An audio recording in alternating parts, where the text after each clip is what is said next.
All right, so the first thing you want to do is place your stencil onto the cake. Make sure it's nice and flat so that way you can cut it and you don't have like a crooked cake. You want to make sure that you can hold it down.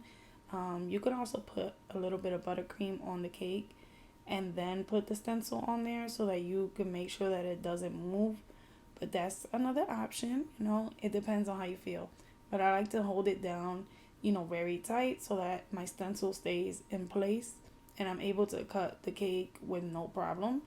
Also, I cut this cake while it was cold. It really helps to keep the shape together.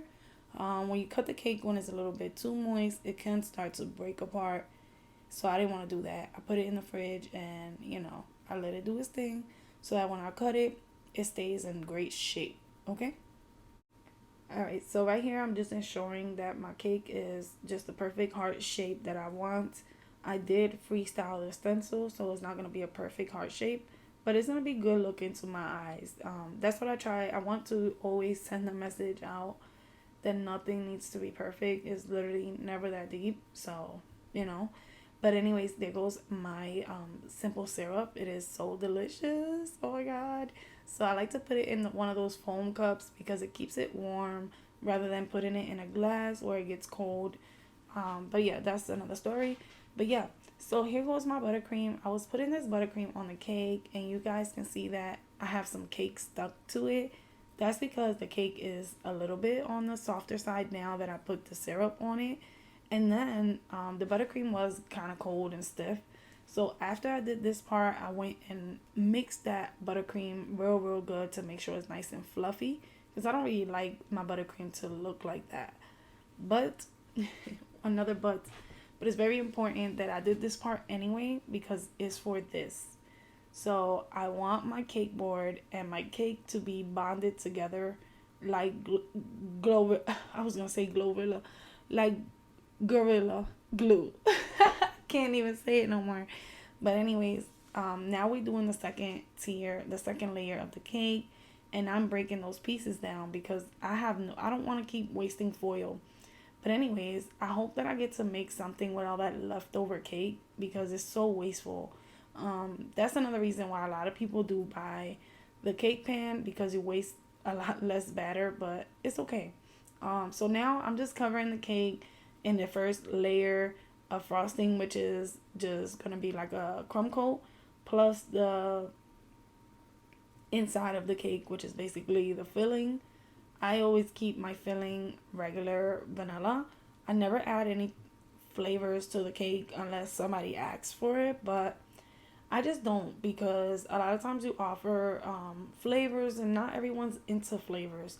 And when you start offering flavors, people start getting creative and they want flavors that I never tried or never made. And then I have to go through so much science stuff to really get it right. So I just stick to what I know. And that's just the type of baker that I am. I do not care. Like, I just keep things simple. Okay, guys. So at this point, the cake is ready to be frosted. So after it was fully crumb coated, I did put it in the freezer with some shrink wrap. I like to shrink wrap my cakes. It just, it's such a good feeling.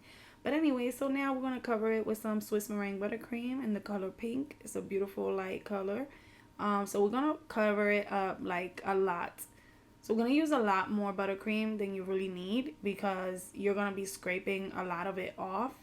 And what's going to be left behind is just a gorgeous, smooth buttercream.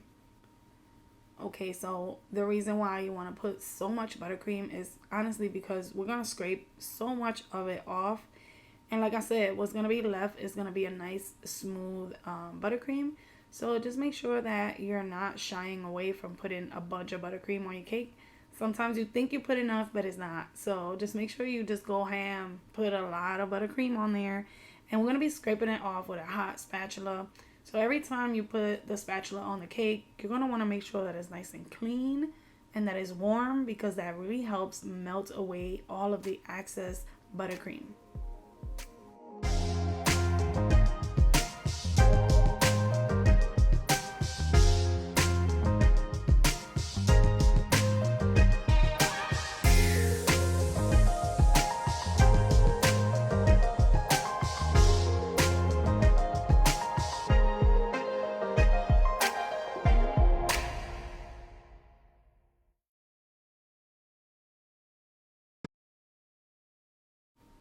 All right, so in the previous clip, you got to see that really high mountain of frosting that sits at the top of the cake.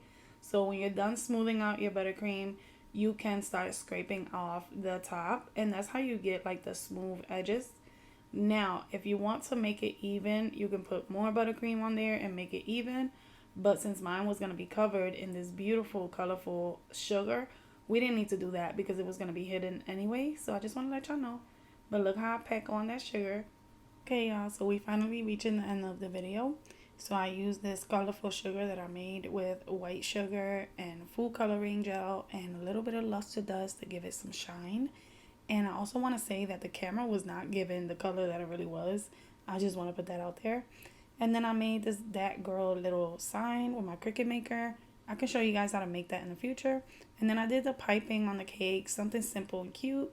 And then we kept it moving and it's literally all done. So now I'm going to insert a quick little video. And I want to say Happy New Year's and I love y'all. And I can't wait to come back with a new video for y'all. See y'all soon. Bye-bye.